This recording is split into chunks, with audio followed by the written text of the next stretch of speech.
On a dusty road beneath the blazing sun, a frail beggar sat with nothing but an empty bowl and a weary heart. He had known hunger more than kindness, loneliness more than love. Yet one fateful day, a single acre coin given with sincerity would alter his destiny in ways he could never imagine. This is not just a tale of poverty and charity. It is a story of unseen blessings, of how the smallest gesture born from compassion can ripple through lifetimes. In a world obsessed with wealth and status, this gentle Buddhist tale reminds us that true fortune does not come from what we possess, but from the purity of our giving. As you drift into rest, let this story guide your heart toward peace and understanding. Let it whisper to your soul that every act of kindness plants a seed of light. Stay with us till the end, and if these stories touch your heart, remember to subscribe to Buddhism for Sleep, where every tale is a step closer to serenity. In a small village resting between the golden hills and a river that sang quietly through the night, there lived a man whose name no one remembered anymore, for he had long been called simply the Beggar. His life was a trail of dust and silence, his possessions little more than the tattered robe upon his back and a wooden bowl that carried his hopes each morning. Every sunrise found him walking barefoot along the dirt road that led to the market square, where villagers sold their fruits, spices, and laughter. He would sit in a corner, his eyes lowered not out of shame but of fatigue, waiting for a kind soul to drop a grain of rice or a coin into his bowl. Yet, more often than not, the bowl remained empty, its hollow echo following him like a cruel song. The beggar had not always lived like this. Once, many years ago, he had been a farmer tending to a small patch of land that yielded just enough to feed his family. But drought came, then sickness, and the river that once blessed his fields turned to mud. His wife passed away one winter night, her final breath whispering his name, and his only son was taken by a fever not long after. Left alone, stripped of love and livelihood, he wandered from one village to another until his legs carried him to this place, where he stopped, not because he chose to, but because he could no longer go on.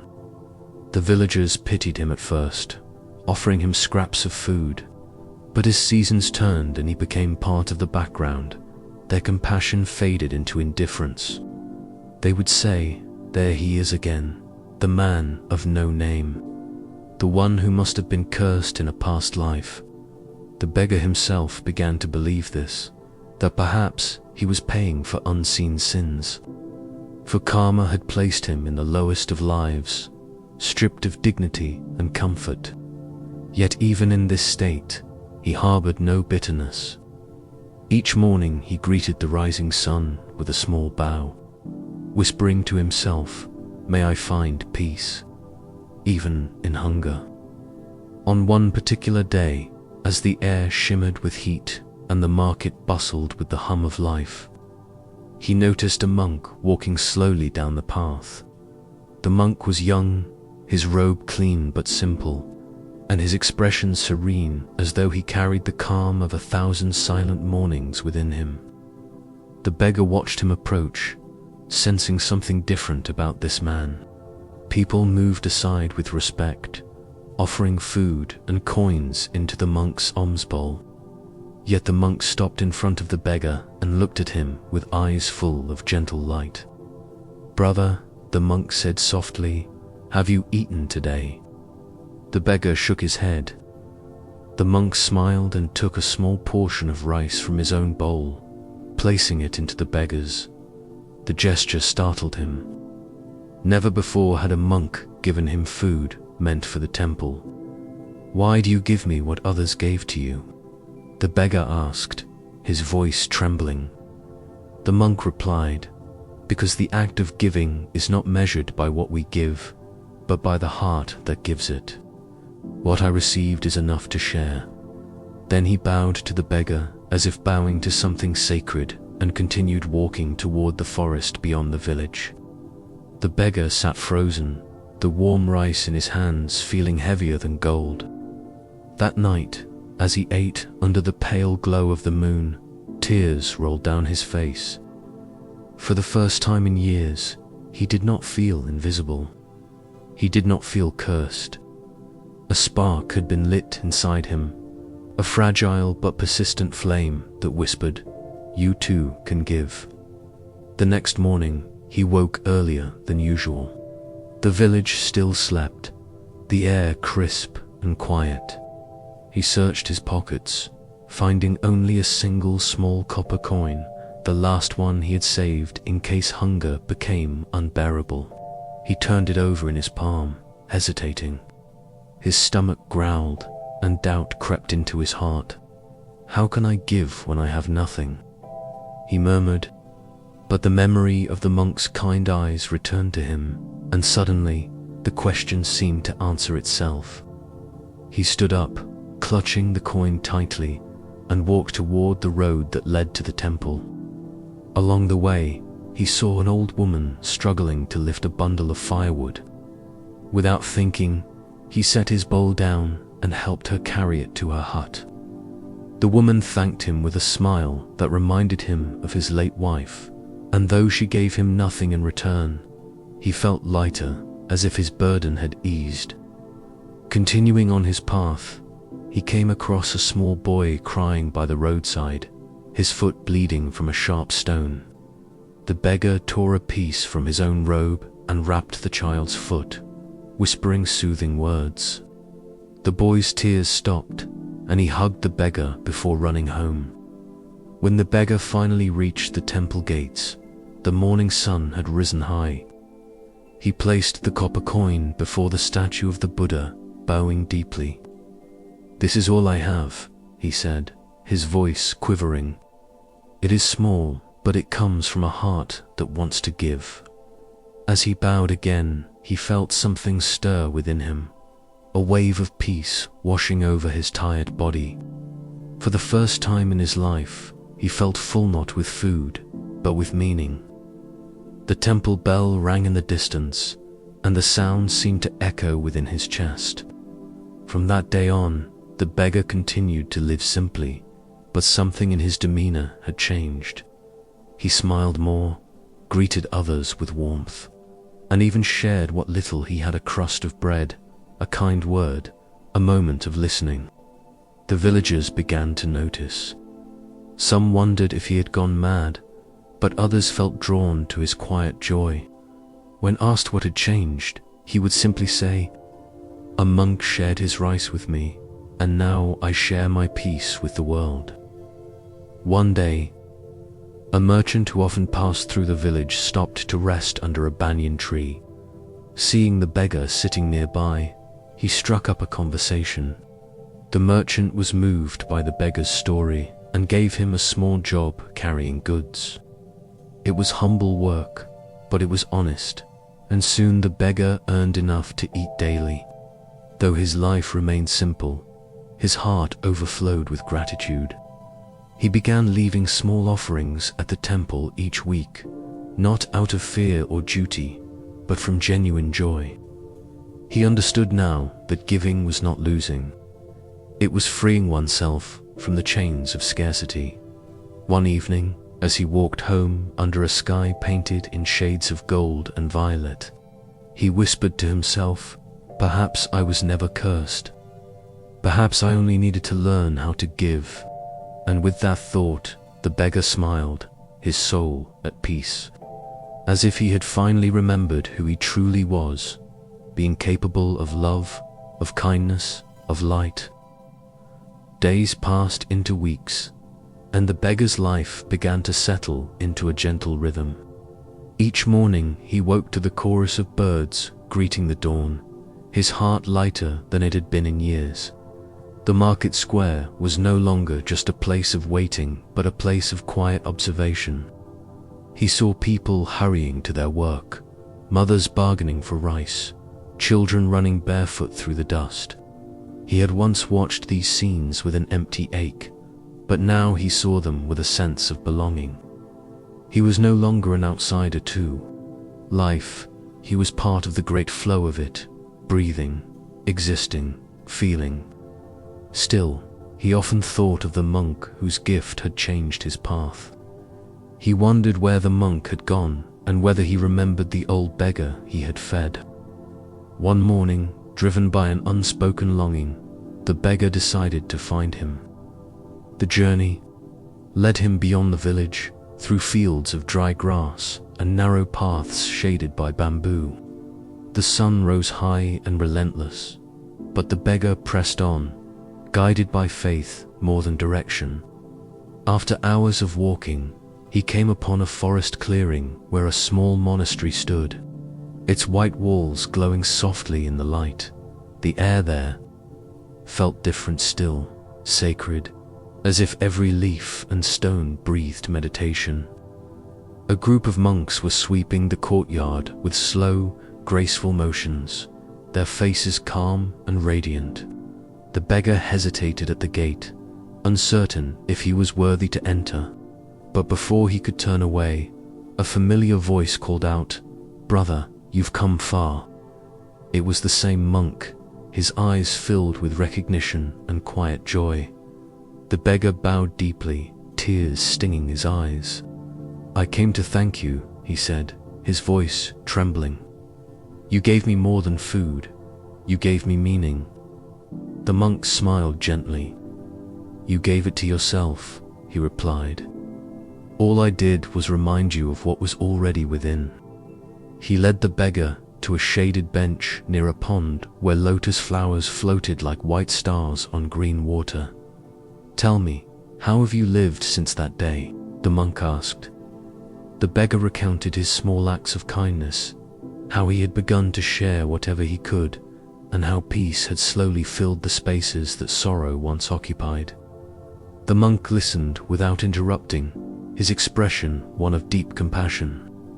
When the beggar finished, the monk said, "You have learned the essence of Dhanatha, gift of giving. When you give from emptiness, you create abundance. When you give without expectation, you invite grace into your life." The beggar nodded, though he did not fully understand. "But sometimes," he confessed, "I still feel fear. Fear that one day I will have nothing left to give, that my bowl will be empty again." The monk gazed at the pond where dragonflies danced over the surface. "The bowl of a beggar," he said softly, "is never truly empty when it carries a heart that knows gratitude. You may have little, but as long as you share, you will always have enough." The words sank into the beggar's soul like rain soaking into dry earth. For a long while, they sat in silence, listening to the gentle rustle of leaves. When the monk finally rose to leave, he placed his hand on the beggar's shoulder. "Go back to the world," he said. "Live as you are meant to live, and teach others not by preaching, but by example. The world needs hearts like yours." The beggar bowed once more and left the monastery, feeling as though he carried a treasure invisible to the eye but heavy with meaning. On his way back to the village, he passed through a small hamlet where he saw a mother scolding her young son for breaking a clay pot. The child wept, frightened and ashamed. The beggar stopped and said gently, "Sister, let the boy learn through kindness. A broken pot can be replaced, but a frightened heart takes long to heal." The woman, taken aback by his calmness, softened. She knelt and hugged her son, whispering an apology. The beggar smiled and continued his walk, realizing that kindness could ripple outward like circles on a pond, touching lives beyond his own.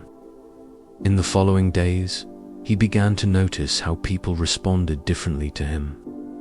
The villagers, once indifferent, now greeted him with respect. Some brought him food, others sought his advice. He never claimed to be wise, but his words, shaped by experience and humility, carried a quiet power.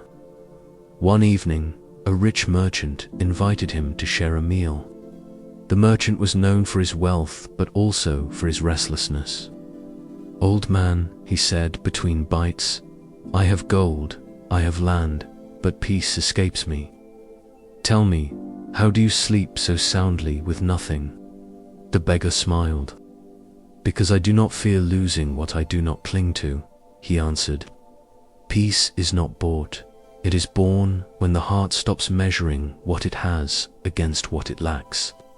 The merchant frowned, pondering the words. Later, he followed the beggar to the temple and offered a donation for the poor. For the first time, his heart felt light. Word of the beggar's wisdom spread, though he never sought recognition. He remained the same humble, gentle, content with simplicity, yet within him grew a quiet understanding that life was not punishment, but a lesson, not suffering, but awakening. One night, as he lay beneath the same banyan tree where he had once wept in despair, he gazed up at the stars and whispered, "Thank you, life, for showing me that even in poverty there can be richness." The wind rustled through the leaves as if whispering back, "And thank you for learning to see." In the days that followed, something remarkable began to happen. The villagers, inspired by the beggar's calm joy, began helping one another more. Neighbors shared food with the hungry, farmers gave a portion of their harvest to the poor, and laughter returned to the marketplace. The beggar watched this transformation quietly, knowing that the true gift of giving was not the act itself, but the awakening it brought to the giver.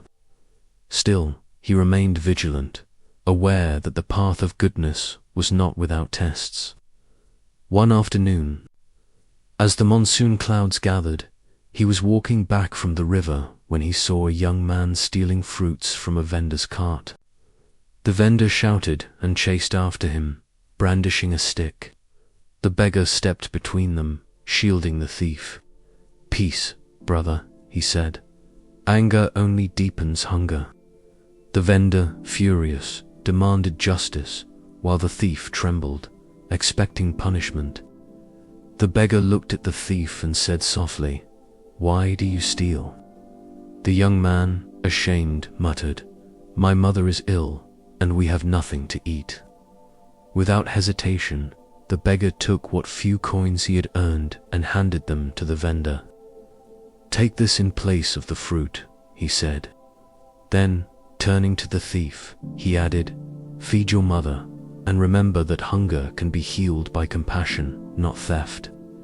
The thief burst into tears, falling at the beggar's feet. The vendor, seeing this, felt his anger dissolve. "You are strange, old man," he said. "You give away what little you have and still smile." The beggar smiled faintly. "When I give, I lose nothing," he replied. "I only return what life has lent me." That night, thunder rolled through the sky, and rain poured over the village. The beggar sat in his small hut, listening to the storm. He felt neither fear nor sadness, only a profound sense of connection.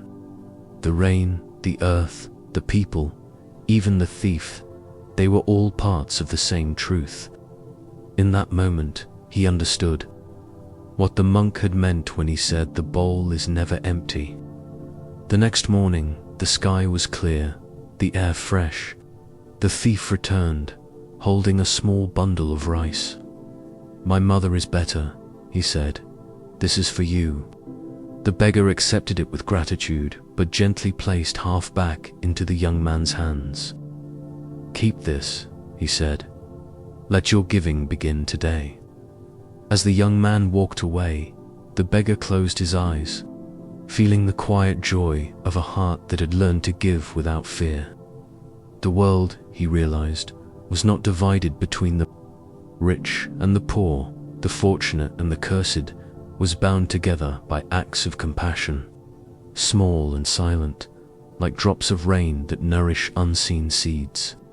And so, under the gentle light of dawn, the beggar whispered once again his morning prayer, "May I find peace, even in hunger."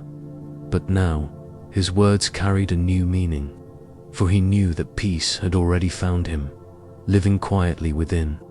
Every breath, every gift, every moment of kindness that turned suffering into grace. Seasons turned, and the rhythm of the village flowed on like the river nearby, sometimes quiet, sometimes rushing with unseen currents. The beggar, though still dressed in his simple robe, had become a figure of quiet reverence among the people. They no longer saw him as one who lacked, but as one who carried a strange kind of wealth, a kind that could not be counted in coins or measured in land. Yet he himself never felt special. He saw his life as ordinary, guided only by the small light of compassion that had been awakened within him. One morning, the dawn came heavy with mist, softening the edges of the world. As he made his way to the market, he saw a young woman sitting by the roadside, her clothes torn, her face streaked with tears. She was holding a small bundle wrapped in cloth, and as he approached, he realized it was a baby, weak and crying from hunger. "Please, kind sir," she whispered. "My husband left to find work and never returned. I have no food, no milk for my child." Her voice trembled with despair, and the beggar felt his heart ache. He looked into his bowl, where he had a handful of rice and a small piece of bread offered by a villager that morning. Without hesitation, he placed them in her hands. "Feed yourself and the child," he said. Hunger shared is halved, and kindness grows when given away. The woman wept as she ate slowly, feeding her baby from the soft crumbs. When she was finished, she bowed low and said, "I have nothing to repay you." The beggar smiled. "Then repay me with peace in your heart. When you find someone in need, remember this day and share what you can." She nodded, tears glistening in her eyes, and he continued on his way. The bowl in his hand lighter than before, but his soul strangely full. That evening, as the sun bled into the horizon, he sat by the river, watching the ripples catch the fading light. He thought of the many faces he had met, those who had given him food, those who had turned away, those who had learned to give through his example. Life, he realized, was not a straight path, but a circle, and every act of kindness eventually returned to its source. Suddenly, he heard footsteps behind him. When he turned, he saw the monk again, the same one who had once shared his rice. The monk's face was calm, his smile deep and knowing. "You have done well, brother," the monk said, sitting beside him. "You have turned your suffering into compassion." The beggar bowed his head humbly.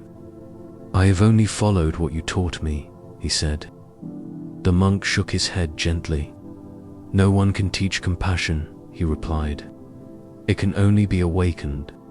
The seed was always within you." They sat in silence for a long while, watching the river carry fallen leaves downstream. The monk then spoke softly, "There will come a time when your kindness will be tested. Remember, true giving asks for nothing in return. It shines even when unrecognized." The beggar looked puzzled, but before he could ask, the monk rose and walked away, his saffron robe blending into the dusk. The beggar watched until he disappeared, wondering what the monk's words could mean. Days passed, and life continued as before. The villagers had begun building a new bridge over the river, and many travelers came to the area. Among them was a nobleman, richly dressed and proud, who arrived with his entourage. He had heard tales of the beggar and was curious about this man who, though poor, was said to be wise. One afternoon, he summoned the beggar to his camp. "I have heard people call you a holy man," the nobleman said, reclining beneath a silk canopy. "Tell me, if you are so full of wisdom, why do you still live in rags? Surely wisdom should bring wealth." The beggar smiled faintly. Wealth and wisdom walk different roads, my lord. One fills the hands, the other fills the heart. The nobleman frowned, unimpressed. He took a gold coin from his purse and tossed it toward the beggar. Take this, he said. Perhaps your heart will be even fuller with gold. The beggar picked up the coin, studying it in the sunlight. Gold is heavy, he said quietly, placing it back on the nobleman's table. And my heart has no room for weight. The nobleman's men laughed, but the beggar bowed and turned to leave. That night, however, something unexpected happened. A strong storm swept through the village, tearing down roofs and flooding the fields. The nobleman's horses broke free and fled toward the river. In panic, his servants ran to the village for help, but none dared face the storm. The beggar, seeing their fear, took a lantern and went alone into the dark. Rain lashed against his face, and the wind howled like a wild beast. But he pressed on until he found the horses trapped in the reeds by the riverbank. Gently, he spoke to them, his calm voice cutting through the chaos, and led them back to safety. By dawn, the storm had passed, and the nobleman awoke to find his horses returned. When told that the beggar had risked his life to save them, he was stunned. He went to find the beggar, who was sitting quietly near the temple, drying his robe in the sun. "Why did you help me?" the nobleman asked, kneeling beside him. "I mocked you, I insulted you, and yet you risked your life for my animals." The beggar looked at him kindly. "Because suffering has no rank," he said. "Pain touches both the poor and the rich. To ease it is to honor life itself." The nobleman bowed his head, tears filling his eyes. From that day, his arrogance softened. He began visiting the temple, offering food to the monks and helping rebuild the homes damaged by the storm. The beggar watched this transformation with quiet gratitude, remembering the monk's words. The test had come, and kindness had not wavered. As time went on, the beggar's influence spread beyond the village. Travelers carried his story to distant towns, speaking of the man who gave without possessing, who found joy in emptiness. Yet fame did not touch him. He continued his humble life, sweeping the temple courtyard, tending to the sick, sharing stories with children under the banyan tree. One evening, a child asked him, "Grandfather, are you never sad that you are poor?" The beggar smiled and placed a hand on the boy's head. "Child," he said softly, "poverty is only when one believes they have nothing to give. I have my smile, my time, my words, my heart. As long as I can share these, I am rich." The boy thought about it, then grinned. "Then I will be rich too," he said, handing the beggar a small flower he had picked. The beggar accepted it with reverence, as though it were a treasure, and whispered, "You already are." Years drifted by, and the beggar grew older, his hair silver, his steps slower, but his eyes shone with the same quiet light. He became a storyteller, not of grandeur or miracles, but of the small, tender truths that lived within everyday life.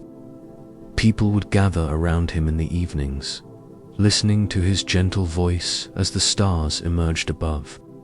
He spoke of the monk who shared his rice, of the woman and her child, of the nobleman who learned humility. Each story ended not with a moral, but with a feeling of warmth, of peace, of connection. Sometimes, as he finished, he would gaze toward the horizon and whisper to himself, "Thank you, teacher," thinking of the monk who had vanished into the forest long ago. The villagers had come to see the beggar as more than a man. He was a living reminder that compassion could illuminate even the darkest paths. When asked if he was ever afraid of death, he would answer with a serene smile, "Death does not end the gift of kindness. It only passes it into new hands."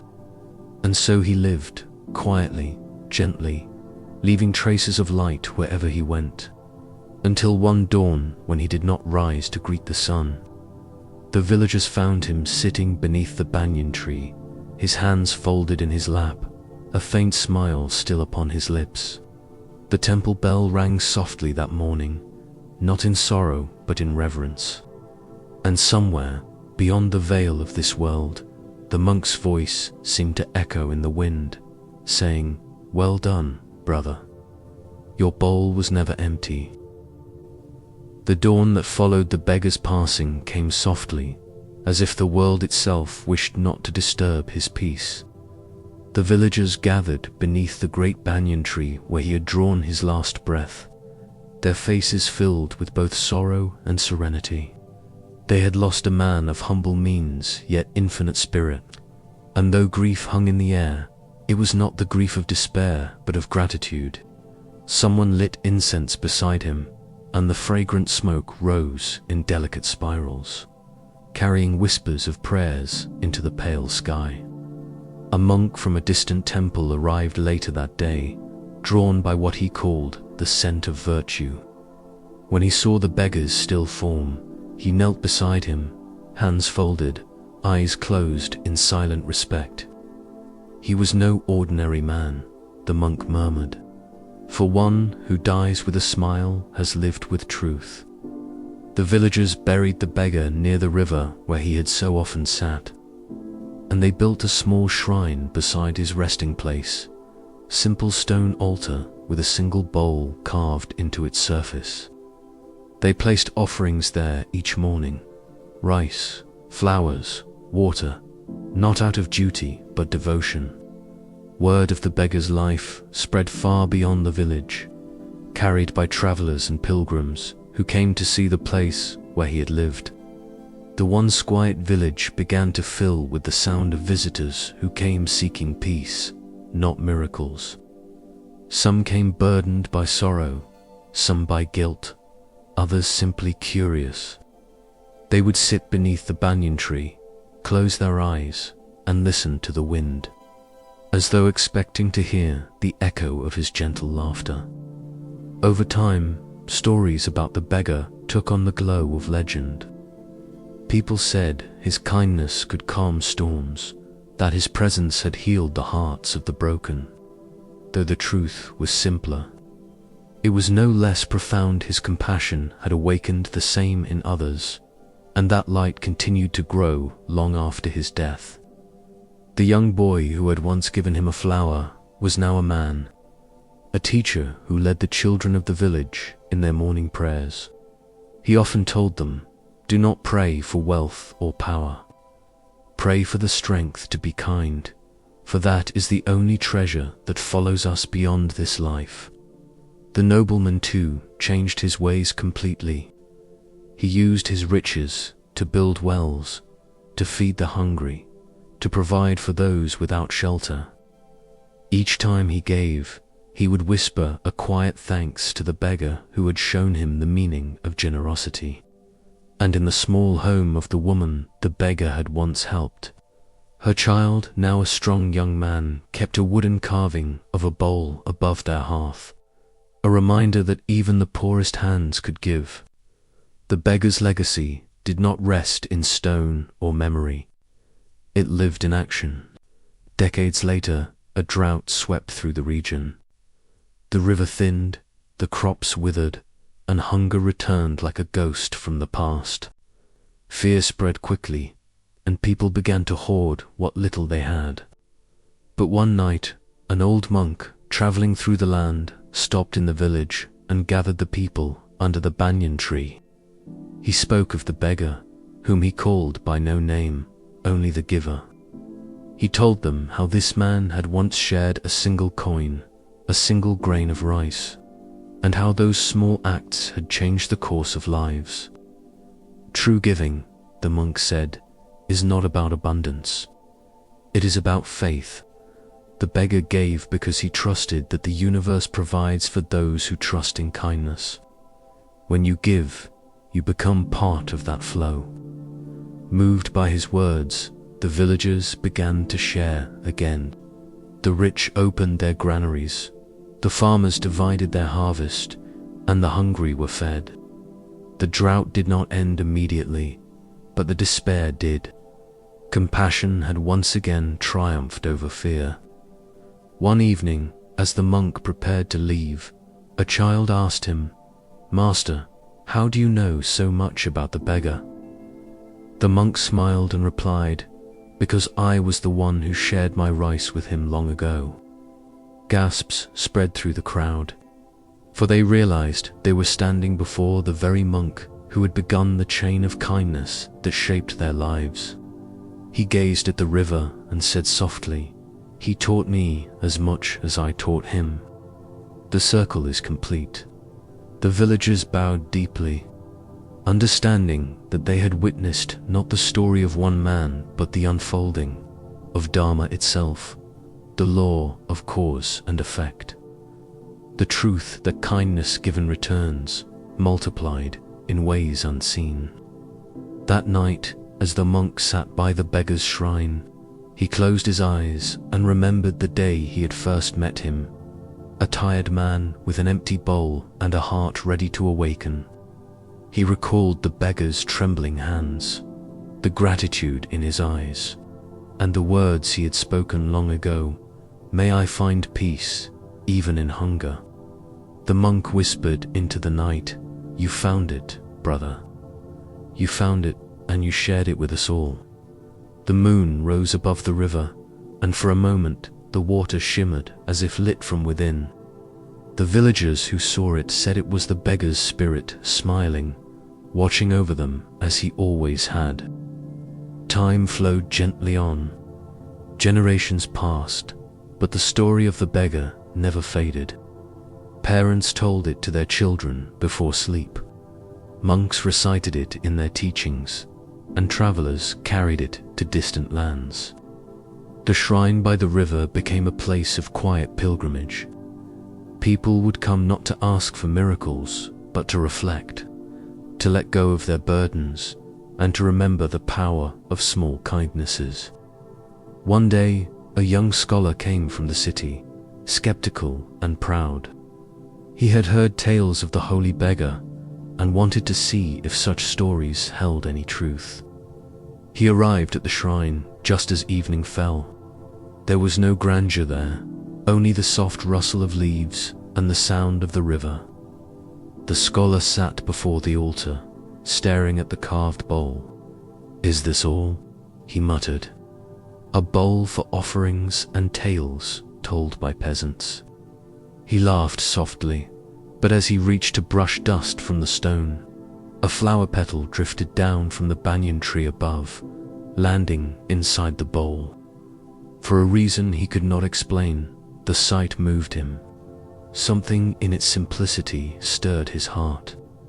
He stayed the night in the village and listened to the elders speak of the beggar's life, of how one man's compassion had healed an entire community. The scholar did not sleep that night. As dawn broke, he walked to the river and sat there in silence. When he returned to the city, he began teaching not from books but from heart, urging his students to practice generosity in thought and deed. Years later, people would call him a wise man, but he would always say, "I learned from a beggar I never met." Thus, the chain continued, unbroken, spanning lives and generations. The beggar had long vanished from the world of form, but his essence flowed on like the river that never ceased to sing. And perhaps somewhere, in another time and another place, the soul that once bore the name of the beggar walked again among people, not as a teacher or monk, but as a simple soul, still giving, still loving, still carrying that same empty bowl which was never truly empty. For in the silence of the universe, every act of compassion echoes forever, lighting paths unseen, healing hearts unknown. And in that eternal echo lies the simple, sacred truth of his life, that what is given in love is never lost. The wind that rustled through the banyan leaves seemed to whisper his name, though none could recall it. It did not matter, for he was not meant to be remembered by name, but by the kindness he left behind. The shrine by the river still stands today, weathered by time, yet strong in spirit. And every dawn, when the mist rises and the first light touches the water, it is said that a faint figure can be seen sitting beneath the banyan tree, his face serene, his bowl resting before him, waiting not for alms, but for hearts willing to open. The years continued their quiet march, and though the shrine by the river remained humble, its story became woven into the fabric of countless lives. Pilgrims came from faraway lands, some seeking blessings, others searching for meaning beyond the noise of the world. Among them came a young man named Ananda, a traveler burdened by grief. He had lost his family in a fire, his wealth in a storm, and his will to live in the emptiness that followed. His eyes were hollow when he arrived at the village, his steps slow and uncertain, carrying nothing but a small satchel and the ashes of his loved ones in a clay urn. When he first saw the river, its gentle shimmer reflected the golden hues of the setting sun, and for a fleeting moment something stirred in him, a memory of peace, faint but familiar. He followed the sound of a bell and soon found himself standing before the old shrine. It was smaller than he had imagined, simple stone smoothed by years of wind and rain. On the altar sat the carved bowl, filled with fresh flowers, grains of rice, and a few copper coins. An old woman sat nearby, her wrinkled hands folded in prayer. When she saw him, she smiled kindly. "You have come far," she said, her voice soft as silk. "Sit for a while. This place listens." Ananda sat beside her, unsure of what to say. After a long silence, the woman spoke again. "Do you know whose shrine this is?" "Yes," he whispered. "The beggar who gave without asking." She nodded. "Then you know that this is not a place for asking, but for remembering. When people come here, they are reminded of what they already carry the ability to give, even in sorrow." Her words sank deep into his heart. That night, Ananda slept under the banyan tree, the same tree that had shaded the beggar's final rest. The wind carried the fragrance of incense, and the murmurs of the river lulled him into a sleep he had not known for months. In his dreams, he saw a man in tattered robes sitting by the water, smiling at him. The man said nothing, but his eyes were filled with compassion. When Ananda awoke at dawn, his tears had dried, and his heart felt lighter, as if the weight of grief had begun to dissolve. Over the next few days, he stayed in the village, helping the locals repair roofs, draw water, and tend to the fields. The villagers welcomed him as one of their own, sensing his sincerity. Each evening, he would return to the shrine, lighting a candle for his family and whispering prayers of peace. One morning, he noticed a little girl leaving a small loaf of bread at the altar. Curious, he asked, "Why do you give away your food, child?" She smiled shyly. "Because my mother says when we give, our hearts grow big enough to hold the world." Her answer made him smile for the first time in many months. He realized then that giving was not limited to wealth, it was the simplest form of love, the quiet way in which life renews itself. One day, as Ananda was drawing water from the river, he noticed an elderly monk watching him. The monk's robes were faded, but his eyes sparkled with warmth. "You carry sorrow well," the monk said, "but sorrow carried too long becomes a cage." Ananda bowed respectfully. "I came here to let go, but I do not know how." The monk sat by the riverbank, motioning for him to sit. Once, he said, there was a man who thought he had nothing left. But when he learned to give, even his emptiness became a garden. Grief too can become fertile soil if you water it with compassion. Ananda listened silently, the sound of the river blending with the monk's voice. "How do I begin?" he asked. The monk smiled. "Give from where you are. Do not wait to be healed before helping others. Healing begins in the act of giving." Those words became a turning point. From that day, Ananda devoted himself to service. He helped rebuild the temple roof, taught children to read, and carried food to the elderly. He stopped counting his losses and began noticing what remained: the laughter of children, the kindness of strangers, the soft glow of oil lamps at dusk. Months turned into years, and Ananda became known as a gentle soul whose presence brought calm wherever he went. He never sought recognition, never claimed wisdom.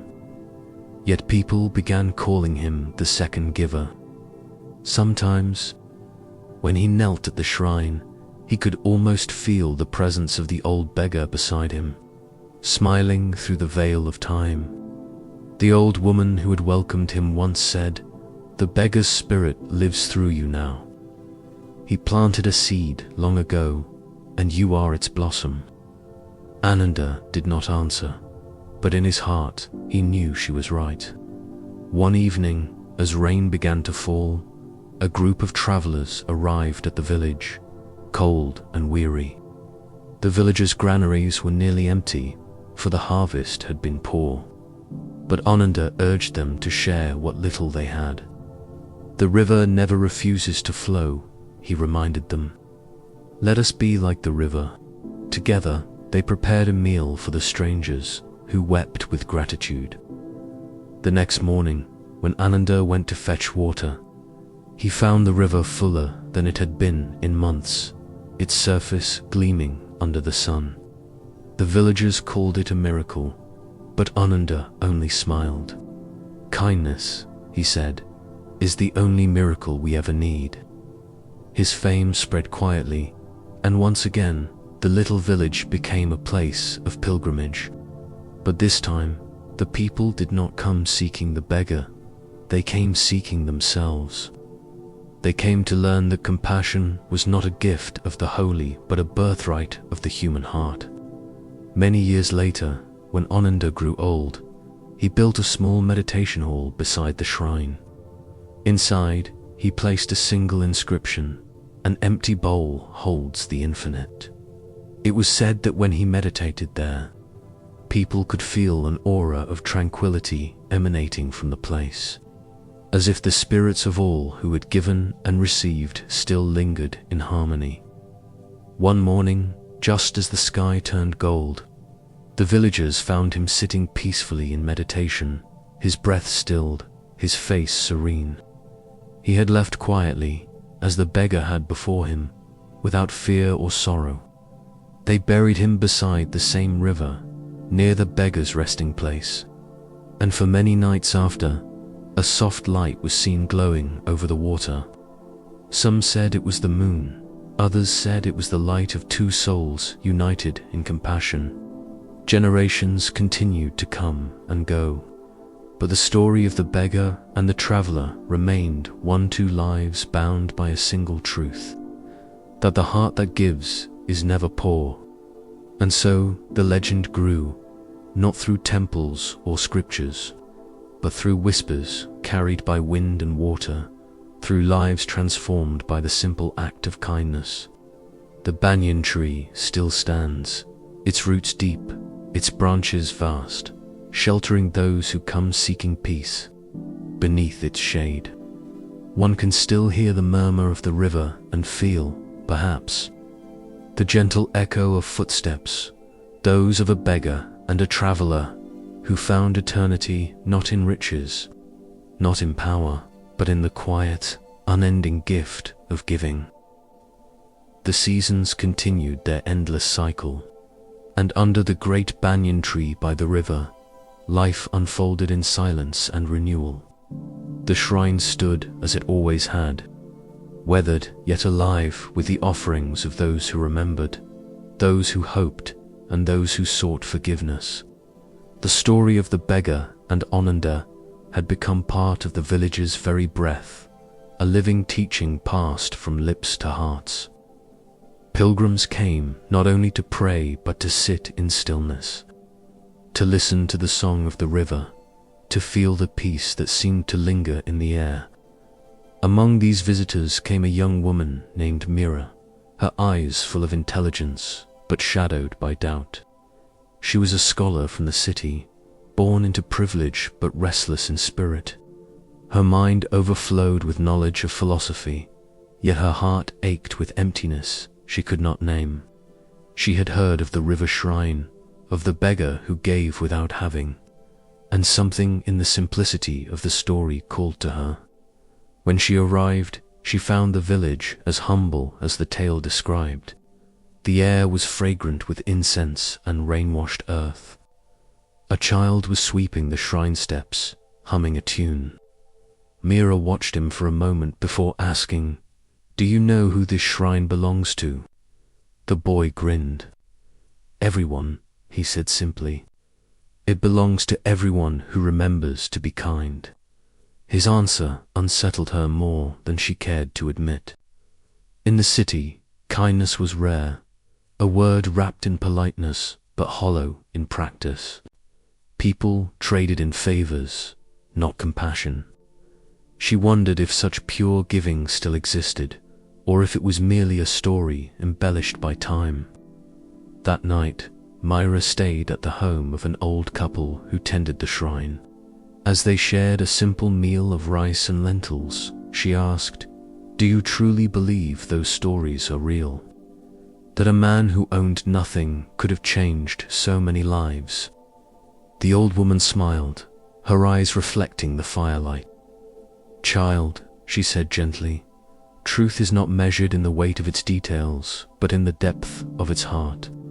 The beggar's story is real because it still feeds the hungry and softens anger. What greater proof is there?" Mira fell silent. Later, as she lay awake listening to the steady hum of the river, she thought of her life, a life filled with books, success, and noise but lacking peace. She had chased meaning through intellect, yet it had eluded her. Now, here in this quiet village, where people had little but gave much, she felt something stir within her, something both fragile and vast.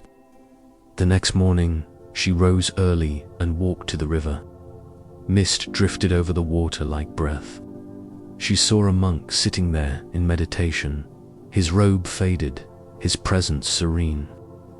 Unsure why, she approached him. "Master," she said softly, "I have read many scriptures, studied many teachings, but none have eased my heart. How did this place, built by a beggar, hold so much peace?" The monk opened his eyes, smiling. "Because peace does not come from knowing," he said. "It comes from being." The beggar was not learned in words, but he understood the silence behind them. When he gave not to prove goodness, but because he saw no separation between himself and others.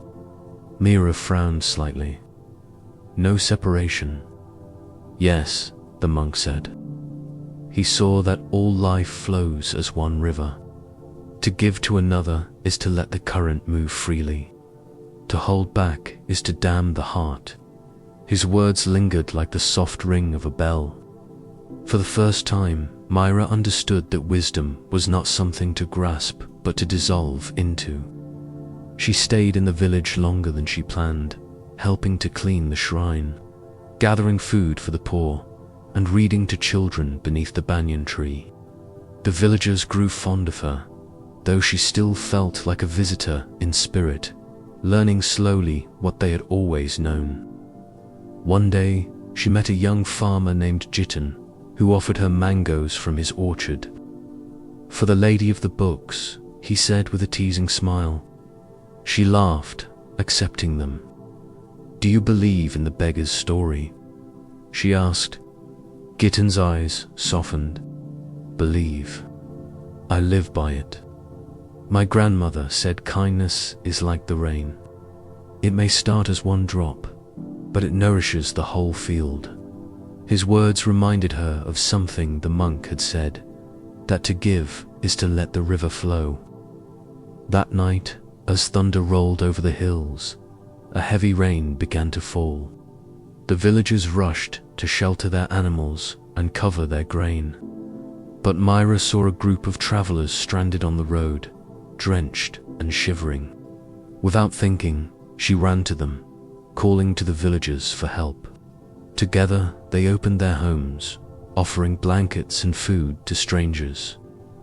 Myra found herself giving away her own scarf to a child. And when the child smiled, she felt something break open inside her, a release, a lightness, a joy that was both new and ancient. The rain stopped by dawn, and the river swelled with renewed life. As she stood watching it flow, the monk appeared beside her once more. You have given, he said quietly. How do you feel? Myra's voice trembled, as if something within me has begun to breathe. The monk nodded. That is the beginning of understanding. When we give without fear, the self begins to dissolve. What remains is peace. Myra bowed deeply, her eyes wet with tears. From that day on, she stayed in the village, no longer as a visitor, but as one of them. She taught the children to read and write, but more importantly, she taught them to listen to the silence between words, to the kindness in their own hearts. In return, the villagers taught her how to live simply, to give freely, to love without demand. Years passed, and Myra grew older.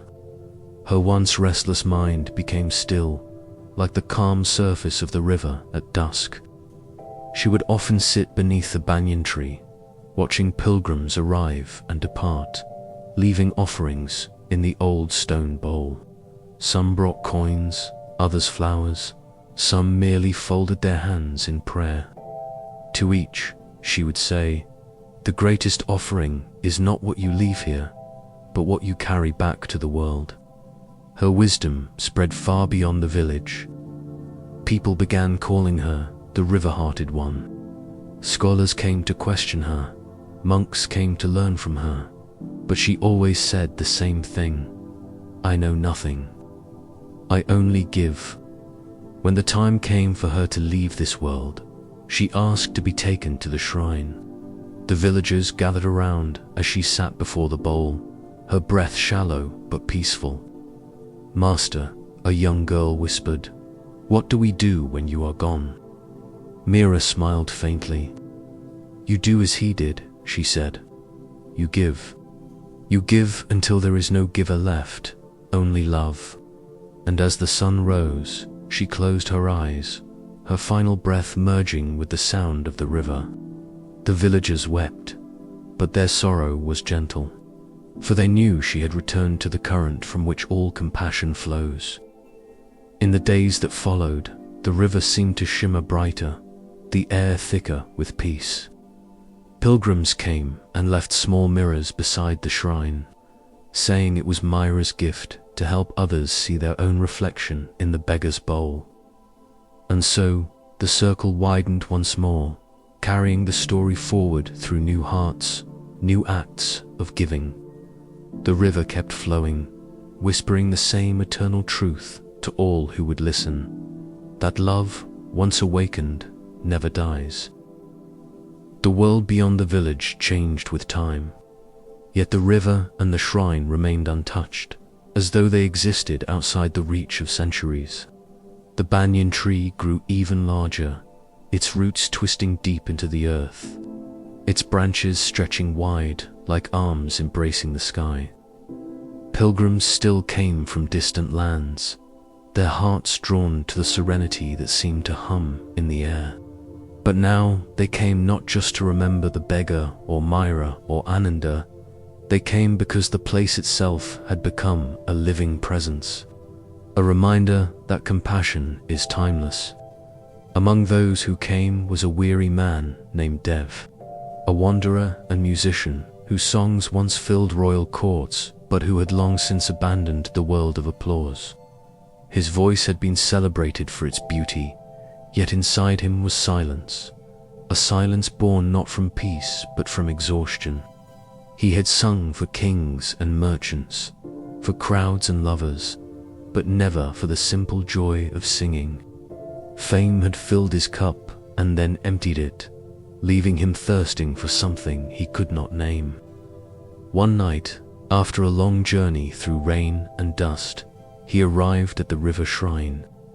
The villagers welcomed him with warmth, offering food and rest.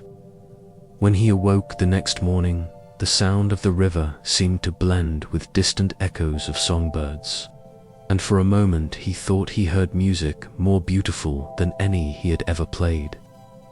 Drawn to the shrine, he sat before the stone bowl and placed his worn-out instrument beside it. "I have sung for the world," he whispered, "but I do not know how to sing for the heart." As he sat there, lost in thought, an old monk approached and sat beside him. "You seek your voice," the monk said gently, "but you have mistaken sound for song." The beggar gave from silence, and it became music for the soul. "What will you give?" Dev sighed, his fingers tracing the strings of his instrument. "I have nothing left but this old lute and a voice tired from years of praise." The monk smiled. "Then give your tiredness. Give your silence. When you sing not to be heard but to heal, your music will find its true home." That evening, as the sun sank into the horizon, Dev took his lute and sat by the river. A few villagers gathered, curious. He began to play softly, his notes fragile at first, like hesitant breaths. Then his voice rose, low and trembling, carrying words he did not plan, as if the river itself was singing through him. It was a song of loss, of longing, of return. It spoke of the beggar who gave, of the traveler who healed, of the woman who found peace beneath the banyan tree. The people listened in silence, some with tears in their eyes, others smiling as though they recognized something familiar. When the song ended, the night was utterly still. Dev looked up at the sky, his heart pounding not with pride but with wonder. He realized that for the first time he had sung without wanting to be heard. The next morning, he awoke to find villagers waiting outside his hut, asking him to teach them the song. "I cannot," he said softly. It was not mine to teach. But they insisted, and over time a tradition began. Every full moon, the villagers gathered by the river to sing not as performers, but as one voice. There were no leaders, no applause, no audience, only the sound of hearts uniting in gratitude. The song became known as the river's gift, and travelers carried it beyond the hills and valleys, singing it in cities where people had forgotten silence. Wherever it was sung, peace seemed to descend, if only for a moment. Years passed, and Dev grew older. His hair turned white, his hands trembled, but his eyes held the calm of one who had found home. When people asked him about the meaning of his song, he would say, "The beggar gave rice, the monk gave wisdom, the river gave peace. I gave my silence, and it became sound." We are all instruments of the same melody. One day, a wealthy merchant from the capital visited the village. He had heard tales of the song that brought peace and came to see if such a thing could be real. He found Dev sitting near the banyan tree, tuning his lute. "Old man," the merchant said, "I have wealth beyond measure, but my nights are filled with unrest. Teach me your song, and I will reward you with gold." Dev looked up, smiling faintly. "You cannot buy what you must remember." The merchant frowned. "Then what must I do?" Dev handed him the lute. "Play," he said. The merchant hesitated. "I do not know how." "Then listen," Dev replied, closing his eyes. "Sit by the river until you can hear it. When you hear its song, you will know mine." The merchant, puzzled but intrigued, stayed by the river for days. At first, he heard only noise, the rush of water, the buzz of insects, the chatter of people. But gradually, as his impatience faded, the noise became rhythm, the rhythm became pulse, and within that pulse he felt his own heartbeat soften. One night, he returned to Dev, eyes wide with realization. "It sings," he whispered. "The river sings." Dev nodded. "Now you understand. The song was never mine. It was always there, waiting for you to listen." The merchant bowed deeply, tears in his eyes. He returned to the city a changed man, using his wealth not for luxury but to build gardens, schools, and homes for the poor. He often told people, "I learned generosity from a beggar I never met, and peace from a song without words." And so the circle widened again. Long after Dev passed away, the villagers continued the full moon gatherings. The song had evolved, shaped by new voices, new hearts, yet its essence remained pure. It was no longer about the beggar, the monk, or even the river. It had become a hymn of humanity itself. Centuries later, scholars would try to trace its origin, debating whether it came from folklore or divine inspiration, but the villagers knew the truth.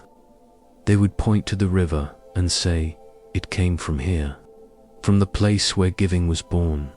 And even as empires rose and fell, as languages changed and cities swallowed forests, the melody survived, carried by wind and memory.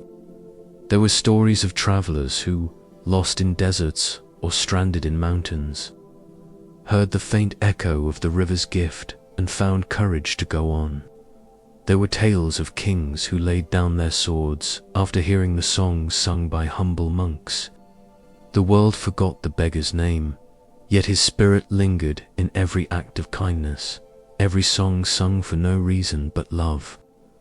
One night, beneath the silver light of 1,000 stars, a young girl sat by the shrine with her grandmother. "Tell me," she whispered, "do you think the beggar still watches over us?" The old woman smiled. "He never left, my dear.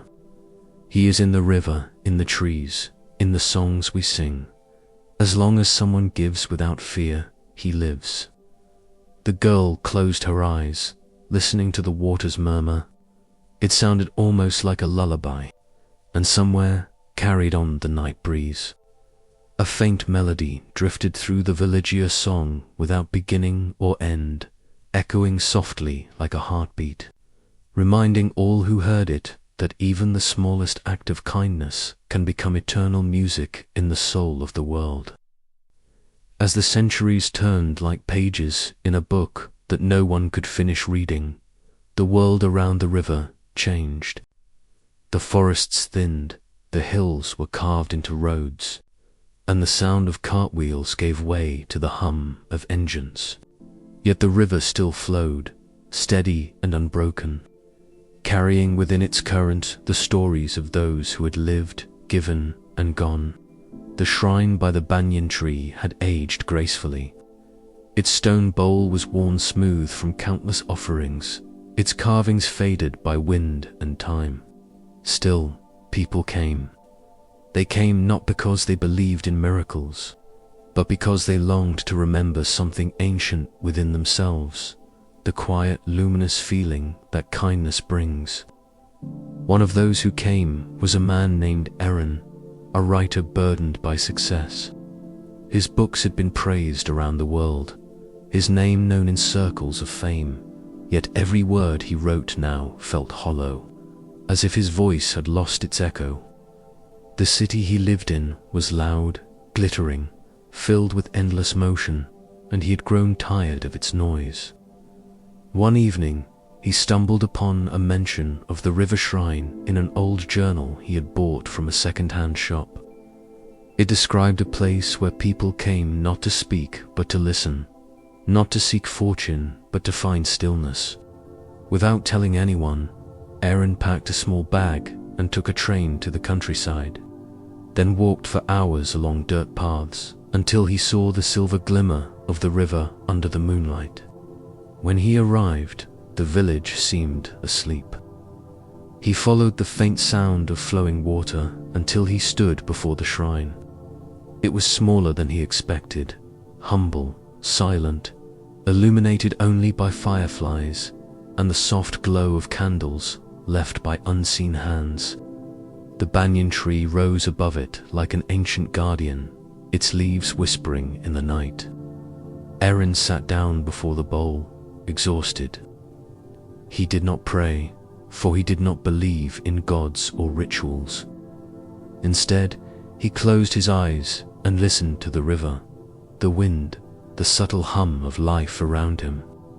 For a long time, nothing happened.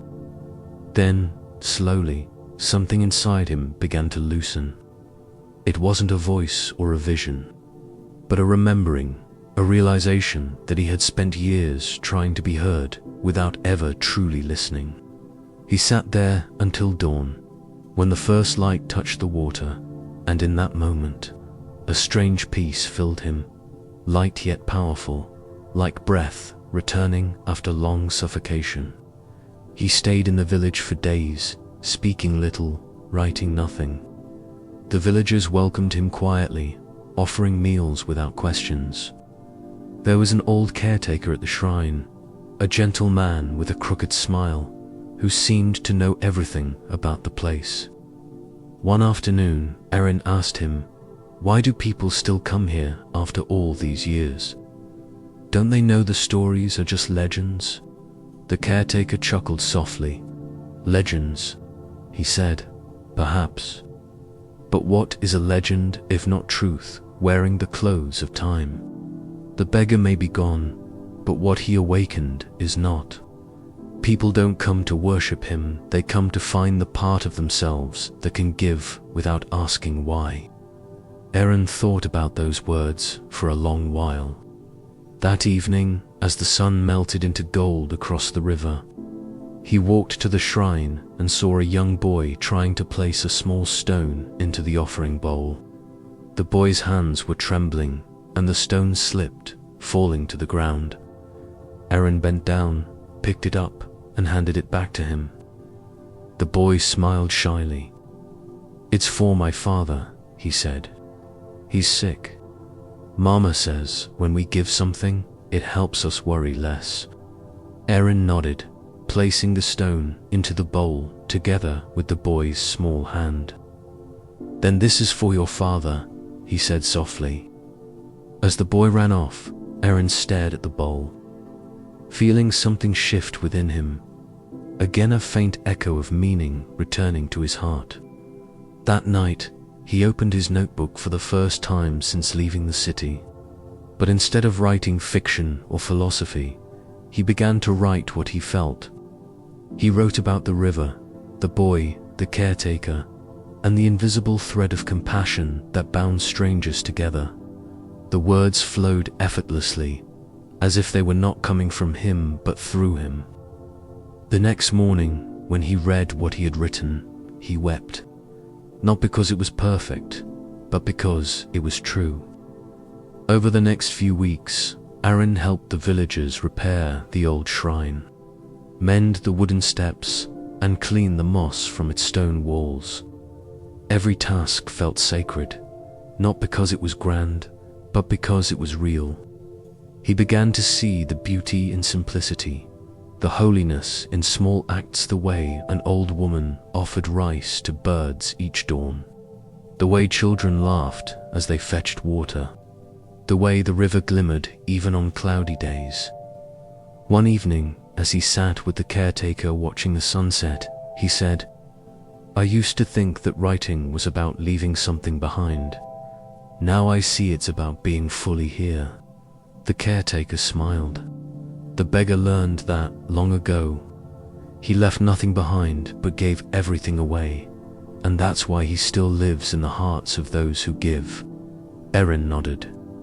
I think I finally understand. But the caretaker shook his head gently. Understanding comes and goes. Living it, that's the real work. Time passed gently, and one morning, Erin decided it was time to return to the city.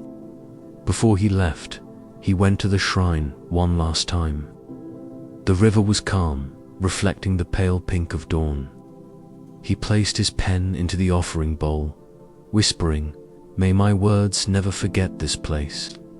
Then he bowed and walked away, his heart as light as the rising sun. When he returned to the city, something in him had changed.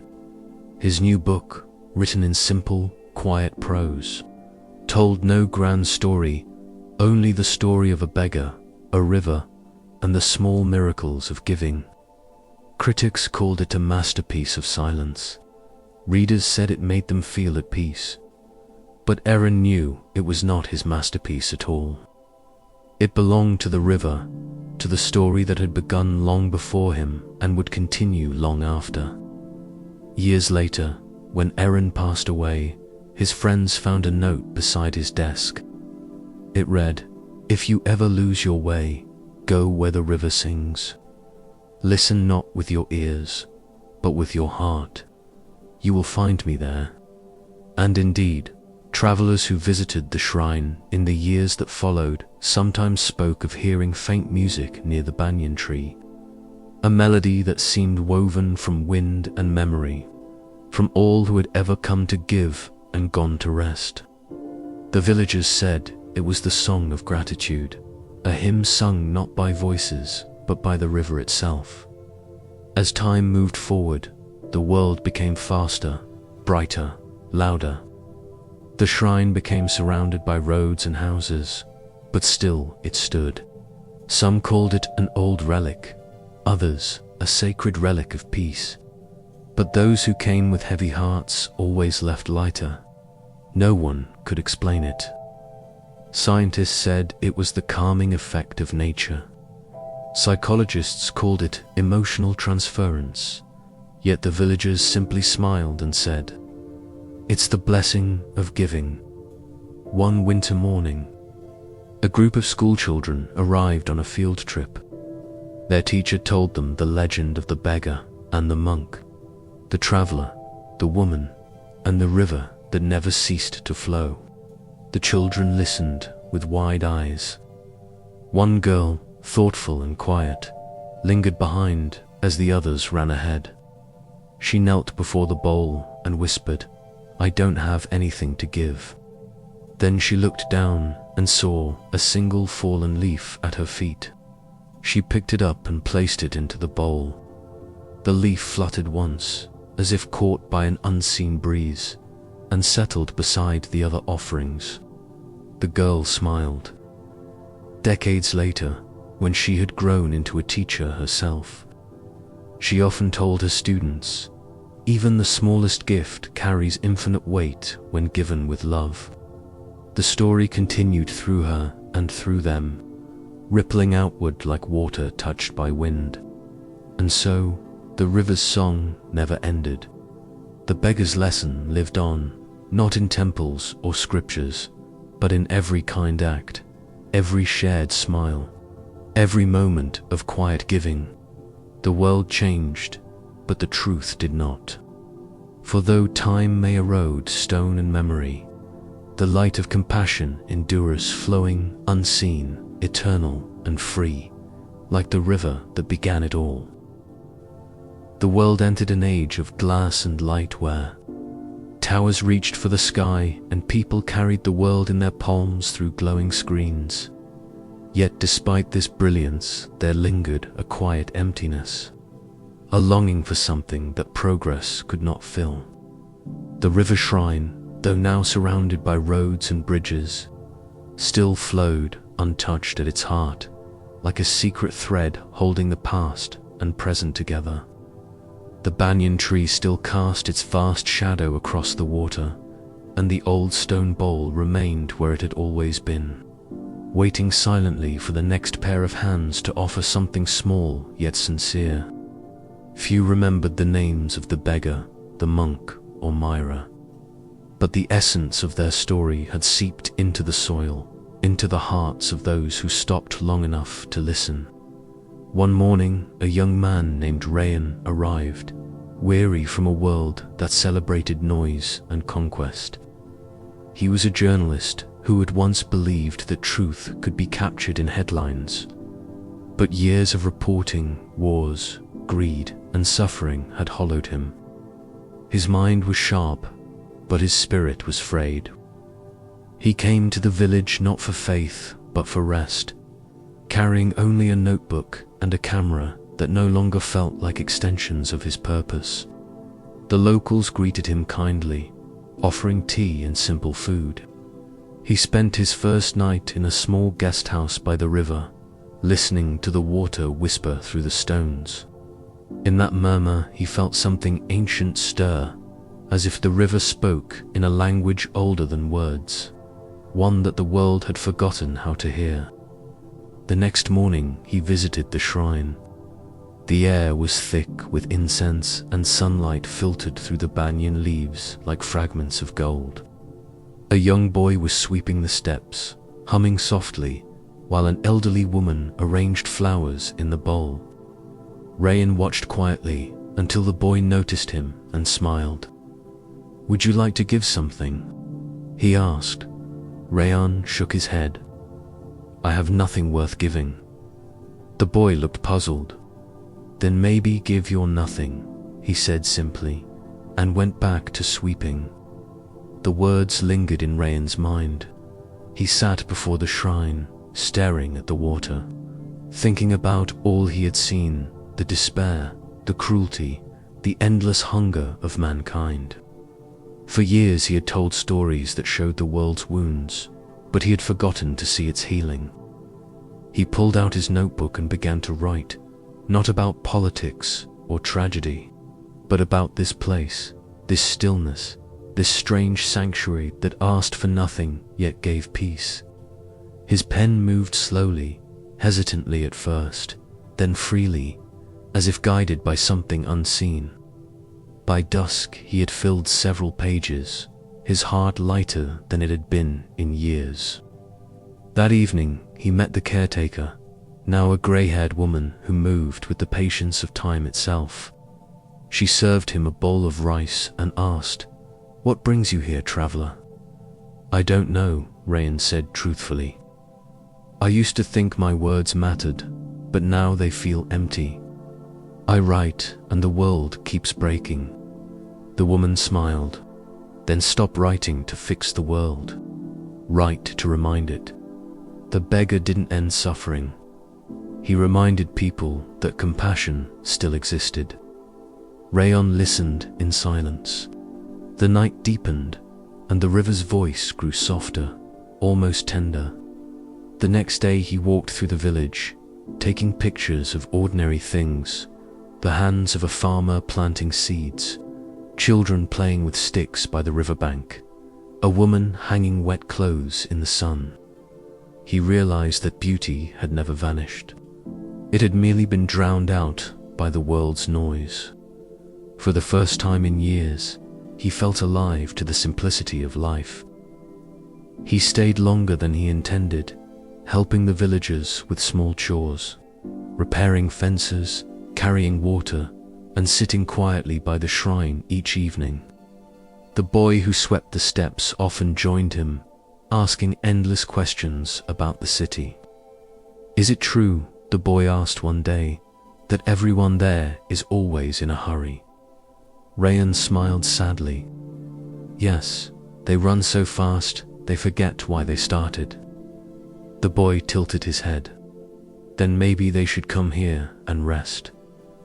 Rayan nodded. Maybe they should. One afternoon, a storm rolled over the valley, sudden and fierce. Lightning split the sky, and the river swelled dangerously.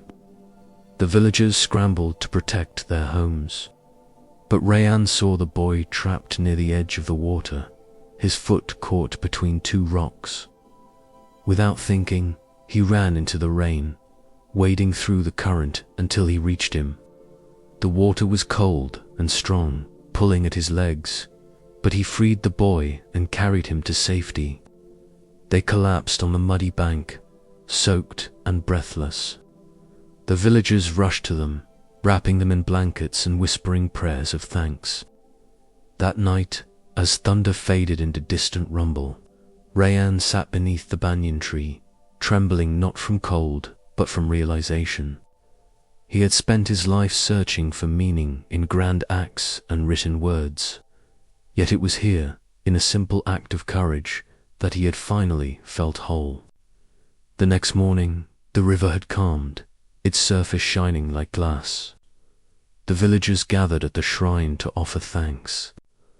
Rayan stood among them, watching as the boy placed a small pebble into the bowl. When the caretaker saw Rayan hesitate, she handed him a single lotus petal. "You've already given much," she said, "but give this anyway." He placed the petal into the bowl, and as he did, he felt tears rise to his eyes. Not from sorrow, but from gratitude. In that moment, he understood the beggar's lesson completely, not through words, but through experience. He stayed for many months, writing stories about kindness instead of conflict, about people instead of power. His articles began to spread quietly across the world, read by those who had forgotten hope. Letters poured in from strangers saying his words had made them pause, reflect, and breathe again. He never mentioned the village by name, only calling it the place by the river. One day, as he prepared to leave, the caretaker asked, "Will you return?" He smiled, "I never left." Years later, when he died peacefully in his sleep, his final notebook was found beside his bed. On its last page were the words, "The river keeps flowing. The story keeps giving. I am part of both." After his passing, readers who had followed his work began seeking the place he had written about. Some found it. Others only found their own rivers and shrines, their own stillness in a chaotic world. And in that way, the story continued, not bound to geography, but to the human heart. The shrine became a symbol, not of religion, but of remembrance, a reminder that compassion is the truest language of all. The villagers built a small bridge across the river in Rayan's memory, calling it the Bridge of Silence. Every year, on the day of his death, they gathered to sing the song of the river, the same song that had once been born from Dev's music, Mira's faith, Ananda's healing, and the beggar's first act of giving. The song had no lyrics, yet it said everything. It carried in its melody the laughter of children, the prayers of the old, the breath of the wind, and the endless rhythm of water upon stone. Those who heard it felt something awaken, a softness, a humility, a remembering, and far away in cities of noise and light, those who had read Rayan's stories began to tell their own, planting seeds of kindness wherever they could. The story no longer belonged to one person or one place. It had become a living current running through humanity itself. The beggar's bowl, now cracked and faded, still sat beneath the banyan tree. Sometimes a leaf would fall into it, and the caretaker would smile, saying, "The river still gives." And indeed it did, for as long as there were hands willing to offer and hearts willing to see.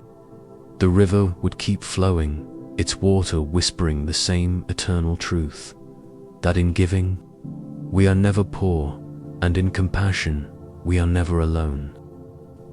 The years rolled forward like the river itself, never stopping, never hurrying, only flowing, carrying the echoes of all who had touched its banks.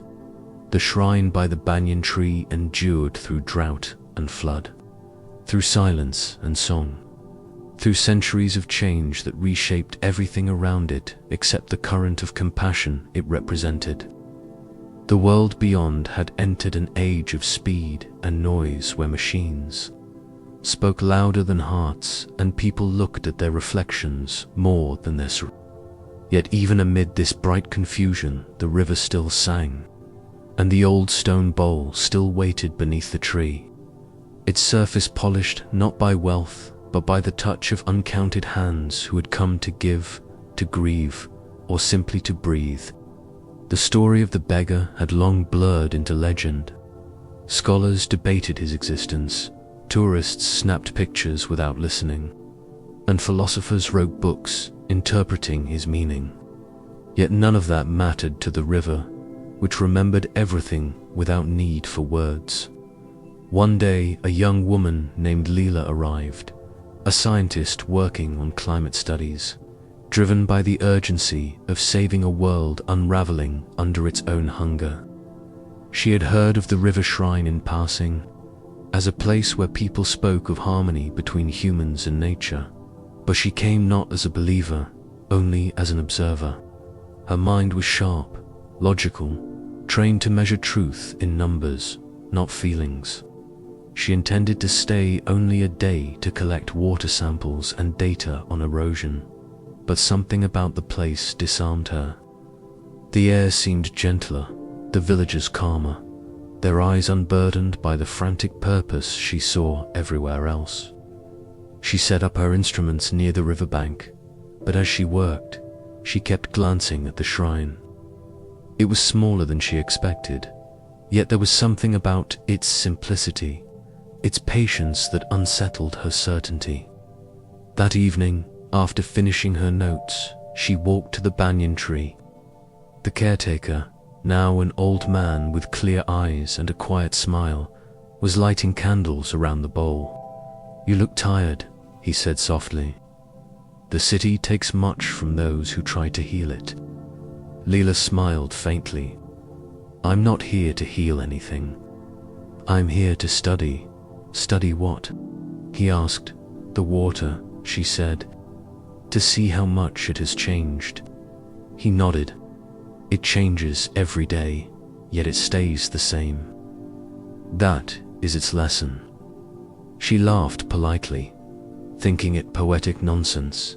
Yet later, that night, as she sat by her tent, she listened to the river and found herself wondering if he was right. There was a rhythm beneath the sound, a pulse that felt alive, as if the water breathed. The next morning, she met a group of children collecting flowers near the river. They told her stories passed down from their grandparents, the beggar who gave a single coin, the monk who shared rice, the traveler who healed others through love. "Do you believe all that?" she asked. A small girl nodded earnestly. "Of course. The river remembers." Lila smiled but said nothing.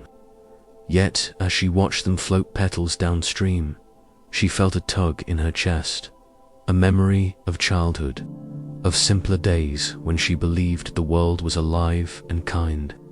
Days turned into weeks as she stayed to complete her research. The villagers treated her with warmth, but never intrusion. She began helping them fetch water, repair nets, plant trees along the riverbank to stop erosion. Slowly, her hands grew accustomed to work without measurement, her heart to silence without data. She found herself sitting at the shrine each dusk, watching the offerings pile up rice. Fruit, flowers, coins, leaves, symbols of faith from people who had little to spare. One evening, the caretaker joined her. "You watch," he said, "but you do not give." She hesitated. "I don't know what to give. I have no belief." "Belief is not required," he said, "only sincerity. Give whatever your heart can spare." She looked around. Her pockets held nothing but a small metal pen used for her notes. Without thinking, she placed it in the bowl. The caretaker nodded approvingly. "There, Now the river will carry your purpose." That night she dreamed of the river as a living being, its waters flowing through cities and mountains, washing over wounds unseen. She saw faces, some smiling, some sorrowful, all touched by its current. When she awoke, her heart was strangely light. Days later, as she was preparing to leave, a sudden storm swept across the valley. The rain was fierce, and the river rose rapidly, threatening to overflow. The villagers worked together to reinforce the banks, but their tools were few. Without hesitation, Leela joined them, her hands blistering, her clothes soaked, her fear forgotten. They worked through the night until the storm passed. By dawn, the river had calmed, and though the village was safe, the shrine had been partially buried in silt and debris. Leela stood before it, exhausted, and something within her broke open.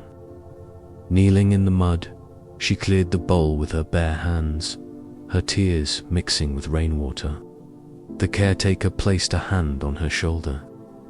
"Now you have given," he said softly, "not with a pen, but with your being." She nodded, too moved to speak. When she finally returned to the city, she brought back more than samples. Her research changed. It was no longer just about climate or data, but about the relationship between human care and nature's response. Her report concluded with a line that puzzled her colleagues. "The river heals when the heart remembers." They called it poetic, unscientific, but it spread nonetheless, quoted in articles and speeches. Her work inspired reforestation projects along riverbanks across the region. Yet she always credited the unnamed shrine by the banyan tree, saying, "I went there to study water and left studying compassion." Years passed, and once again the story grew. People from around the world began visiting the river, not to pray, but to volunteer, to plant trees, to clean plastic waste. The village became a symbol of balance between spirit and science, faith and action. The caretaker often smiled at how the world had changed, yet found its way back to the same truth. Giving was still the beginning of all healing. One day a child asked him, "Will the river ever stop?" He laughed gently. "Only when people stop giving." The child thought for a moment and then ran to drop a pebble into the water. "Then it will never stop," she said. And the old man believed her.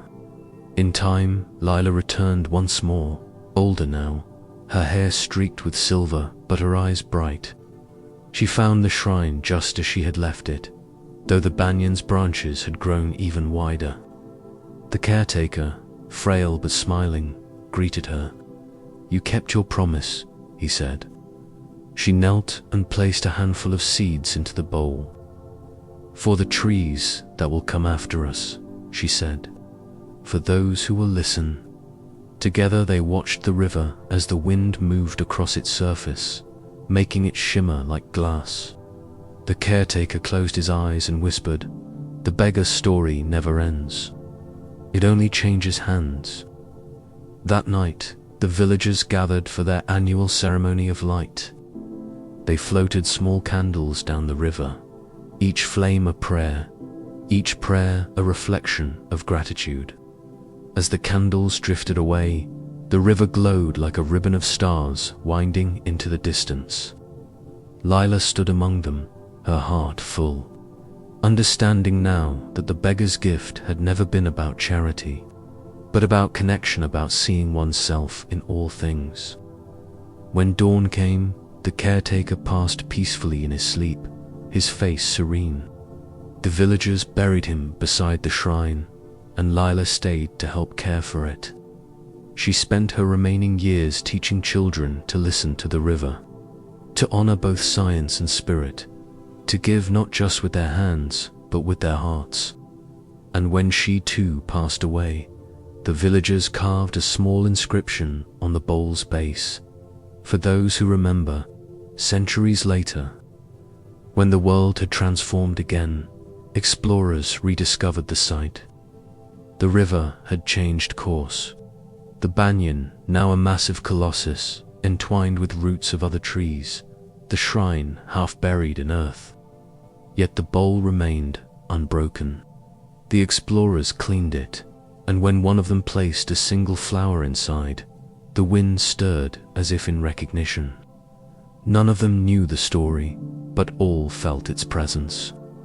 The river still flowed, whispering the same eternal promise that compassion never dies, that giving never fades, and that every act of kindness, no matter how small, becomes part of the current that carries the world forward. Somewhere beyond the grasp of time, the beggar's smile lived in the water, in the wind, in the hearts of all who remembered to give. And as long as the river flowed, the world would continue to learn the lesson he had once lived so quietly, that in every offering, however humble, lies the seed of an infinite peace. And so the story of the beggar, the monk, the river, and all who came after them lives on, not as legend, but as a reminder that the smallest act of kindness can ripple endlessly through the fabric of existence. The beggar gave a coin, and from that single gesture, lifetimes of compassion bloomed. The monk shared his rice, and generations learned to share their hearts. The river, silent and constant, became the voice of all who understood that to give is not to lose, but to return what life has given in another form. In the gentle rhythm of giving and receiving lies the balance of the world, the harmony between suffering and peace, between hunger and fulfillment. True wealth is not stored in gold or fame, but in the quiet joy that arises when one heart eases the burden of another.